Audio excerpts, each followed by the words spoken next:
एक बार फिर से स्वागत है। घटना चक्र में हम चर्चा करेंगे बीजेपी में आखिर हो क्या रहा है।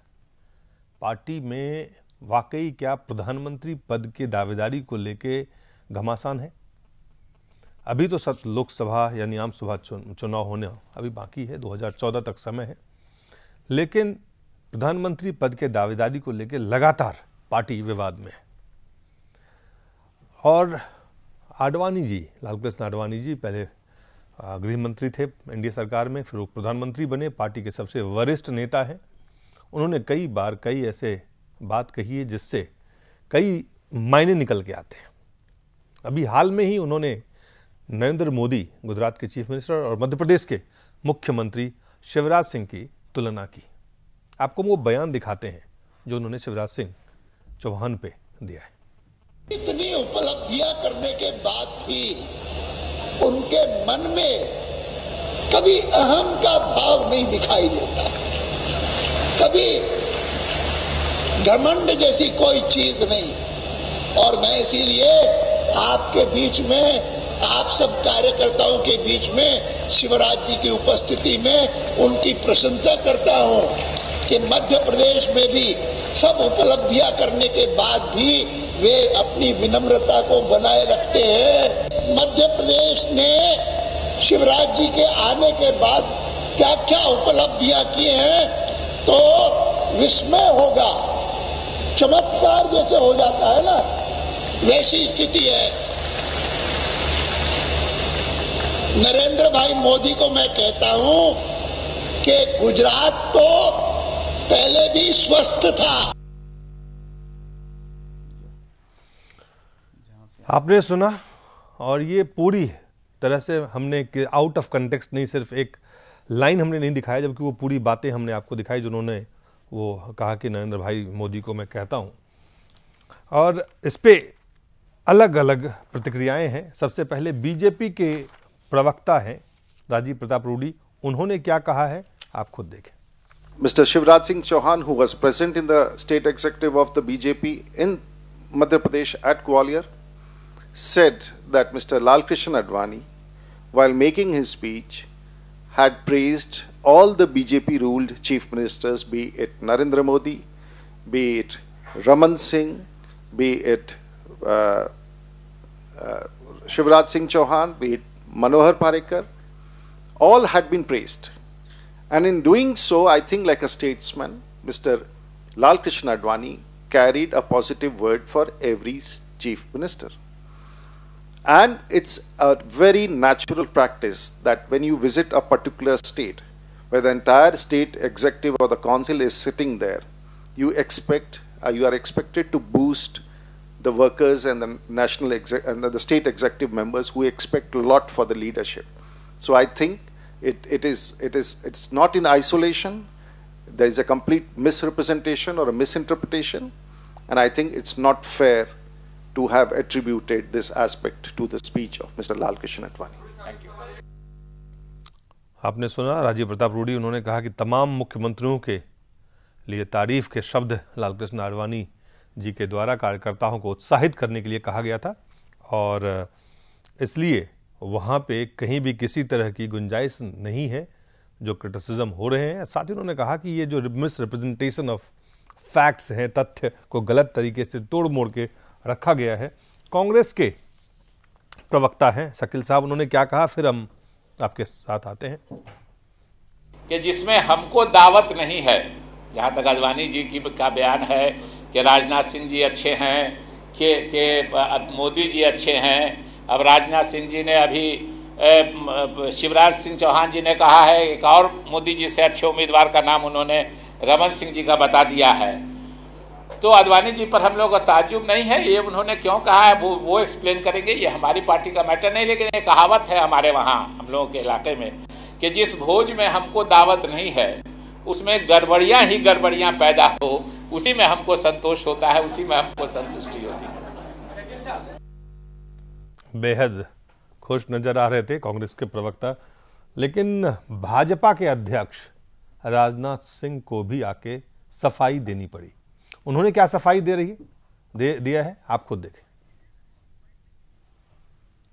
हम आपको दिखा पाएंगे इस बयान को, लेकिन पहले हमारे साथ अवधेश जी और पुष्पेंद्र जी बने हुए हैं, इसलिए सबसे पहले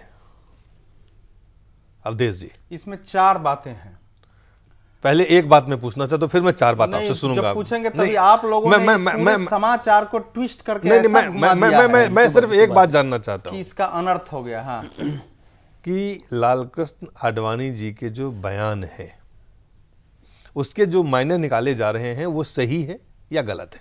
नहीं, वो अंशतः सही है जी। लेकिन वो मध्य प्रदेश की प्रदेश कार्यकारिणी की वहां बैठक थी, जिसमें आडवाणी जी को समापन वक्तव्य, पहले तो उद्घाटन भाषण करना था जी। उन्होंने उसमें पूरे सभी कांग्रेस से तुलना करते हुए कि इस समय देश भले न विकास करे, लेकिन जहां जहां भारतीय जनता पार्टी और हमारे गठबंधन की सरकारें हैं उन सब ने बेहतर काम किया है, ये उन्होंने कहा। उसी संदर्भ में वो आए हैं।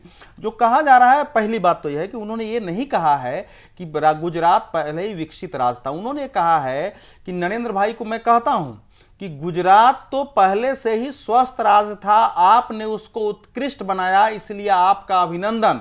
लेकिन मध्य प्रदेश तो बीमारू प्रदेश थे। मध्य प्रदेश, छत्तीसगढ़, बिहार, पहले उन्होंने बिहार का भी नाम लिया था। इन बीमारू प्रदेश को स्वस्थ बनाना मध्य प्रदेश जैसे क्यों, और ये भावना पैदा कर देना छवि कि भैया भारत के बाहर भी, विश्व में भी चर्चा हो जाए कि ये बेहतर हो सकती है, ये बड़ी बात है, इसलिए इनका अभिनंदन ज्यादा ही है। एक तो ये है एक बात। लेकिन दूसरी बात जो है, अगर आप राष्ट्रीय परिषद के यहाँ के दिल्ली की बैठक को याद रखें तो नरेंद्र मोदी के भाषण के बाद उन्होंने जो अपनी एडवोकेसी की थी बिना बताए हुए, एक राष्ट्रीय माने पार्टी के मुख्य नेता के स्वरूप में उन्होंने भाषण दिया था कि इस समय मैं ही हूं। आडवाणी का भाषण अगर आप उसके बाद सुनेंगे तो उस समय भी उन्होंने एक बैलेंस करने की कोशिश की थी। उन्होंने सभी का नाम लिया, विकास में नाम लिया, सुषमा स्वराज को कहा कि मैं तो कभी भाषण अच्छा नहीं देता था, मुझे हमेशा इन्फिनिटी होती थी और अटल जी से होती थी और आज सुषमा जी से होती है। तो वो वहां भी अटल जी से तुलना कर अटल जी से तुलना की उन्होंने वो की है। फिर उन्होंने कहा कि भाई देश में हमारा बहुत सारा काम छूटा हुआ है, दूसरे समुदायों के बीच जाना है, बाकी साथी जलों में और को भी जोड़ना है, इसलिए इस टास्क को ध्यान रखिए। तो ये क्या था कि इसका एक अर्थ तो ये लगता है यहां कि आडवाणी जी नरेंद्र मोदी के सामने खड़े हैं और इन बयानों के निष्कर्ष में वो व्यवहारिक तौर पर खड़े भी हो जाते हैं। लेकिन दूसरा, ये एक पार्टी के सबसे बुजुर्ग व्यक्ति द्वारा किसी एक व्यक्ति के अहंग को तुष्ट करके पार्टी पर उसके हावी होने के वातावरण को तोड़ने की भी कोशिश है कि उनकी तुलना में और भी लोग खड़े हो। ऐसा नहीं हो कि एक व्यक्ति जिसके पास में इतना अहंग है वो चला जाए। और तीसरा, इसका जो तीसरा अर्थ जो आप सब लोग निकाल रहे हैं कि स्वयं आडवाणी भी 2014 के लिए प्रधानमंत्री पद के उम्मीदवार हो सकते हैं, इस नाते वो अपना समर्थक बन अन्य राज्य के मुख्यमंत्रियों में भी क्रिएट कर रहे हैं। ये एक अर्थ इसका निकाला जा रहा है। मैं इसको अभी नकारूंगा नहीं, लेकिन जहां तक मैं आडवाणी को जानता हूं, इस समय उनका जो पूरा केंद्रण है वो ये है कि पार्टी केवल नरेंद्र मोदी पर हावी नहीं हो। वो चाहते हैं कि राष्ट्रीय जनतांत्रिक गठबंधन के तहत ही भारतीय जनता पार्टी चुनाव लड़े, उसमें ऐसा व्यक्ति सामने रहे जिससे कि बाकी दल भी उससे सहमत हों।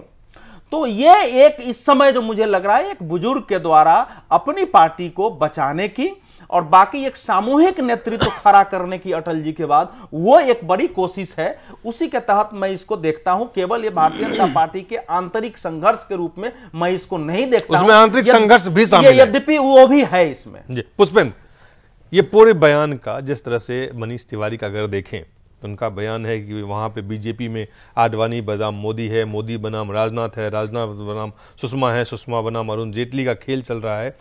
तो एक तरह से उन्होंने कहा है कि बीजेपी में जो है एक सिविल वॉर जैसे शब्दों का उन्होंने इस्तेमाल किया है। कांग्रेस के प्रवक्ता को आपने देखा कितने खुश थे, प्रसन्न थे, बिल्कुल जैसे लग रहा था कि उन्हें कोई उपलब्धि उनकी हुई है जिस तरह से, लेकिन साथ ही साथ वो चुटकी ले रहे थे। और इस पूरे ये पहली बार नहीं है ये बयान, जबकि दिल्ली की बात जिसकी अवधेश जी कर रहे हैं वहाँ पे भी उन्होंने सुषमा की तुलना वाजपेयी जी से की थी भाषण के मामले में। आज वाजपेयी जी की ह्यूमिलिटी की तुलना, उनकी विनम्रता की तुलना करते शिवराज सिंह जी से, और साथ ही साथ कहा उन्होंने विनम्र जो स्टेट बीमारू था उसको उन्होंने आगे बढ़ाया। तो इसमें कहीं आडवाणी जी जैसे क्या वो बुजुर्ग एक जो राजनेता हैं उस पार्टी के वो बोल रहे थे, या जो एक लगातार इस तरह की बातें आ रही थी कि बीजेपी में मोदी रोको अभियान के वो को आगे कर रहे थे? वो देखिए, जहाँ तक मनीष तिवारी के बयान की बात है, कांग्रेस के लोगों की चुटकी की बात है, वो मैं समझता हूँ राजनीतिक तौर पे उनको हक है करने का, और जब दूसरे के घर में घमासान हो या ना होने वाला हो तो करने की कोशिश की जाए। कभी बीजेपी के लोग अडवाणी जी की बड़ी तारीफ, कांग्रेस के लोग अडवाणी जी की बड़ी तारीफ करते हैं कि बहुत ईमानदाराना बयान दिया है, बहुत अच्छा बयान दिया है। यही वो लोग हैं जो सुबह शाम अडवाणी जी को जब रथ यात्रा निकाल रहे थे तो अटल जी के कंपैरिजन में देखते थे तो पानी पी पी के कोसते थे, कहते थे देश का सबसे सांप्रदायिक आदमी है, इसने ये किया, इसकी रथ यात्रा में हजारों लोग मारे गए, वगैरह वगैरह किस्म की बातें चलती हैं। तो ये तो सुविधाभोगी टाइप के बयान है। मुझे लगता है कि भारतीय जनता पार्टी के अंदर अडवाणी जी अब उस मुकाम पे पहुंच गए हैं जहां उन्हें लगता है, जो बात अवधेश जी कह रहे हैं, और वो मैं संघ की और भारतीय जनता पार्टी के जो रणनीतिकार हैं जो 2014 का चुनाव की तैयारी कर रहे हैं, उसका मैं एक हिस्सा मानता हूं।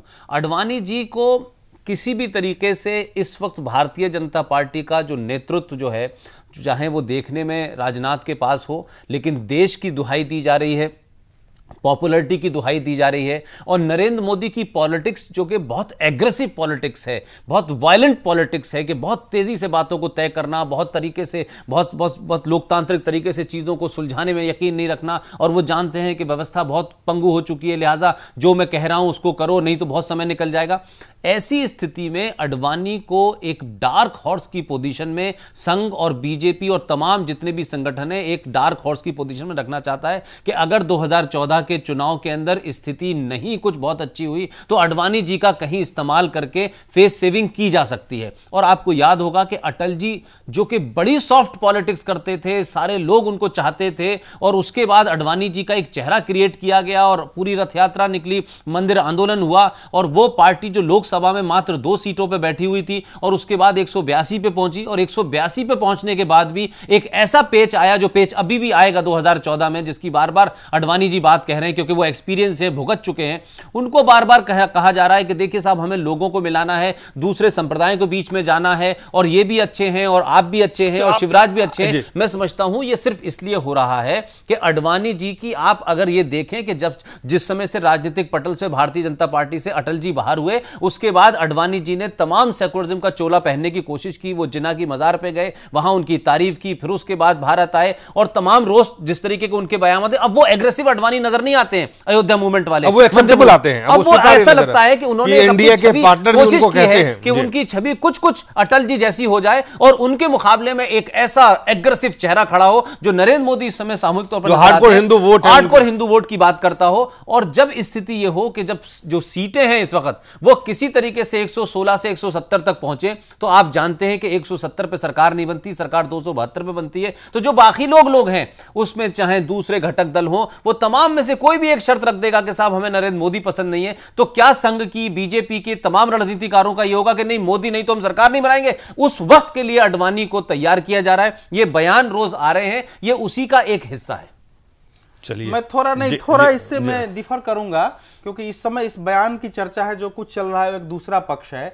मैं इसको कभी स्वीकार नहीं कर सकता हूं कि आडवाणी को टूल्स बना के, इस समय आरएसएस की इतनी हैसियत है, मोहन भागवत और बाकी सब इनसे बहुत जूनियर है, कि आडवाणी को टूल नहीं बनाने की बात कही है मैंने, टूल ही बात नहीं, वो किसी एक सियासी रणनीति का हिस्सा, लेकिन आडवाणी उस सियासी रणनीति का हिस्सा होकर चेहरा बन के बोल रहे, इसको मैं स्वीकार नहीं करता हूं। इस समय वो पार्टी के सबसे बुजुर्ग हैं, और मैं नहीं मानता हूं कि वो किसी प्रकार से आंतरिक कलह को बढ़ा के नरेंद्र मोदी और इनकी लड़ाई लड़ा के वो पार्टी को खत्म करना चाहेंगे। ये भी मैंने नहीं कहा। भले वो जो है ना, आपने कहा नहीं है, आपका दूसरा बयान था, ये मैं आपसे अलग बोल रहा हूं। वो मैं ये नहीं मानता हूं कि इस समय आरएसएस तो नरेंद्र मोदी पर सोच रही है, जहां तक हम लोगों को जानकारी है, ज्यादातर वही है। आडवाणी वो डार्क हॉर्स नहीं है, आडवाणी बिल्कुल व्हाइट, एकदम प्रकाश लाइट हॉर्स है इस समय, उसमें कोई, लेकिन ये उनकी कोशिश जो है वो पार्टी को बिल्कुल एक सामूहिक नेतृत्व डेवलप करने की है, कि ऐसा नहीं हो कि एक आदमी इतना ऊपर उठ जाए कि अलग अलग विद्रोह करके कल क्षेत्रीय पार्टी बनाने लगे। अरे अवधेश जी, इसी पार्टी के अंदर अटल जी प्रधानमंत्री थे, एक आदमी के मुखौटा कहने पे आपने पार्टी से उसको निकाल दिया, दूसरे को आपने उत्तर प्रदेश की गद्दी से बाहर निकाल दिया। इस पार्टी में कब नहीं हुआ कि जो सत्ता के केंद्र में होता है वो किसी दूसरे की नहीं चलने देता। अडवाणी जी किस लोकतंत्र की बात कर रहे हैं? आप सोचिए, तो आप सोचे ना कि क्या आज कल्याण सिंह का आपने क्या हाल किया, आपने उमा भारती का क्या हाल किया।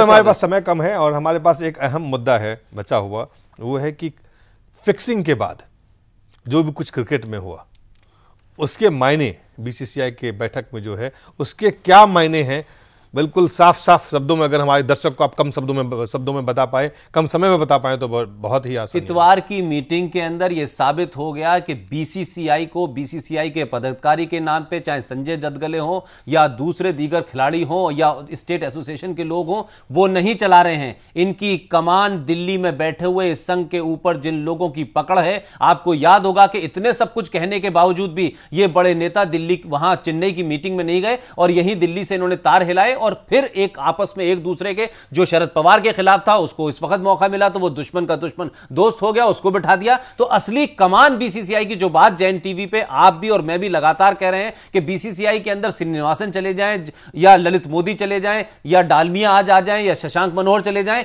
ये सिर्फ प्यादे हैं। असली खिलाड़ी राजनीतिक के वो लोग हैं जो सामने नहीं आना चाहते, लेकिन सारी गोटे वही खेल रहे हैं। अवधेश जी देखिए, ये जो घटना है ये केवल यह पहली बात तो यह साबित करती है कि मीडिया ने जो माहौल बनाया था, एक व्यक्ति को खलनायक बना के उसका शिकार करते हुए ये त्याग पत्र दो, जो देश में माहौल बना था, वही बीसीसीआई और क्रिकेट के दुनिया के अंदर का माहौल नहीं था। पहली बात तो इसको ये समझनी चाहिए, दोनों में बहुत अंतर थे और मीडिया एक बार फिर यह साबित हुआ है कि बिल्कुल वो एक टीआरपी के लिए ये इस प्रकार से हाउंडिंग करती है। दूसरा इसका अर्थ यह है कि आप जानते हैं कि श्रीनिवासन को हटाने के लिए 30 सदस्य में से 24 सदस्यों की जरूरत थी, 18 सदस्य उनके खिलाफ थे। अगर अरुण जेटली, अनुराग ठाकुर वहां पहुंच गए होते तो शायद वातावरण बनता, जबकि 11 बजे से 2:30 बजे मीटिंग कर दी गई थी। ये बजाबता चार्टर्ड प्लेन से वहां जा सकते थे। इन्होंने वीडियो कॉन्फ्रेंसिंग की और आपको हमको पता है जहां तक मीटिंग में श्रीनिवासन को किसी ने भी त्याग पत्र देने के लिए नहीं कहा। क्यों नहीं कहा? इसीलिए कि उस आईपीएल बनने के बाद क्रिकेट की कारोबारी दुनिया में क्या हो रहा है, कितनी फिक्सिंग हो रही है, फिक्सिंग तो छोड़िए, बेटिंग कितनी हो रही है, इससे एक एक आदमी क्रिकेट का अवगत था। उससे कोई एक आदमी को आप हम्माम में कहेंगे कि एक नंगा को निकाल के कपड़ा पहना दो, उससे सहमति नहीं थी। कुछ लोग या तो उसके भागीदार थे, जिनको भागीदार नहीं बनाया गया था वो असंतुष्ट थे, और कुछ लोग मजबूरी में बाहर से देख रहे थे। और साथ ही साथ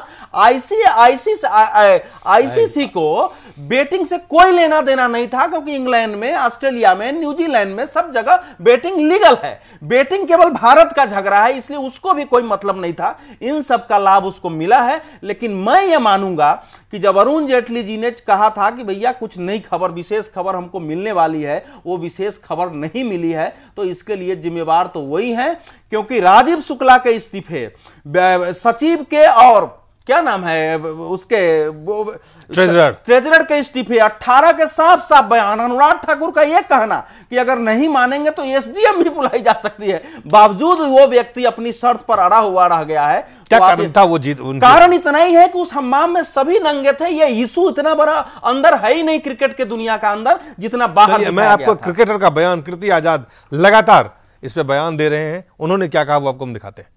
ये तो मालूम ही था कि बीसीसीआई मीटिंग में क्या होगा। इस्तीफे की बात तो दूर, किसी ने यह बताया नहीं कि जो भ्रष्टाचार इस समय क्रिकेट के अंदर घुसा हुआ है उसको साफ करने के लिए इन्होंने क्या प्लान बनाया है। जिस प्रकार से यह मीटिंग बुलाई गई थी और उसमें सब कुछ तय हुआ है, इसको लेकर अभी बोर्ड के अंदर ही अंदर बहुत लड़ाई होगी, और मैं आशा करता हूं कि ये लड़ाई हो, क्योंकि अगर ये संगठित हो जाएंगे तो फिर खेल वैसे ही लुटता रहेगा। इसलिए ये दाग बढ़िया हैं और ये दाग लगे रहने चाहिए। बढ़िया है और ये दाग धुल पाएंगे।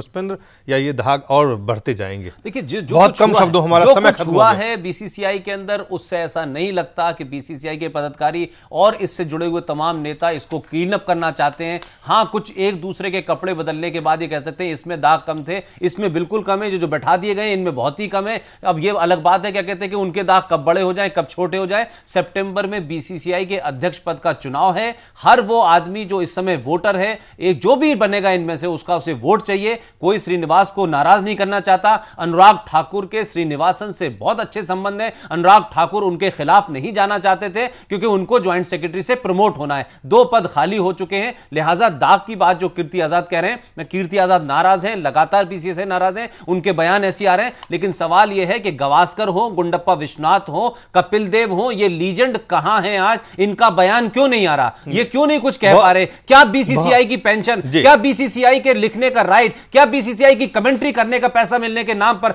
ये लोग इतने दब गए हैं कि इतना बड़ा पैसा कमाने और इतना नाम कमाने के बाद बीसीसीआई या उस खेल के प्रति अगर कोई गंदगी है तो उसे बोलने में डर रहे हैं? एक शब्द में, बीजेपी कांग्रेस की फिक्सिंग है वहां पे? मैं बीजेपी कांग्रेस की तो फिक्सिंग नहीं कहूंगा। मेरा फिर यही कहना है कि जो धारणा ये बता रहे हैं, उस धारणा में क्रिकेट के दुनिया में जो लोग काम करें, उनकी धारणा में जमीन आसमान का अंतर था।